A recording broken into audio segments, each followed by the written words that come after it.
যেদিন তিনি গুলিবিদ্ধ হন সেদিন আপনাদের মনের অবস্থা কেমন ছিল? আসলে দেখেন, এটা আমাদের মনের না। যেদিন ওসমান হাদি গুলিবিদ্ধ হয় তখন ওই দিন পুরো বাংলাদেশের সাধারণ মানুষ আমজনতার মনে একটা আশঙ্কা ছিল যে কেন এরকম একজন ইনসাফের পথিক একজন ভালো মানুষও কেন গুলি হবে। পরে আমরা জানতে পারলাম যে যে গুলি করছে তাদের সাথে অনেকে জড়িত আছে এবং আওয়ামী লীগের কুলাঙ্গার, ওরা আওয়ামী লীগের সাথে আগে পিছনে জড়িত ছিল। এই আমাদের আসলে কি শোনেন, একটা মানুষ ভালো কাজ করতে গেলে ইনসাফের পথে হয়ে যায় তাহলে তাদের পিছনে শত্রু লাগে। কিন্তু আমাদের ওসমান হাদি বলে গেছিল, যখন আমাকে কেউ গুলি করবে, আমাকে যে হত্যা করবে, তোমরা শুধু কিছু লাগবে না, আমার হত্যাকারীদের বিচারটা তোমরা এনশিওর করো।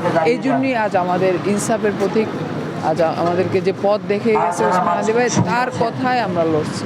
আর আমরা চাচ্ছি যতক্ষণ তার বিচার এনশিওর না হবে ততক্ষণ, ততদিন, যত মাস, যত সময় লাগে আমরা রাজপথে থাকবো, থাকবো।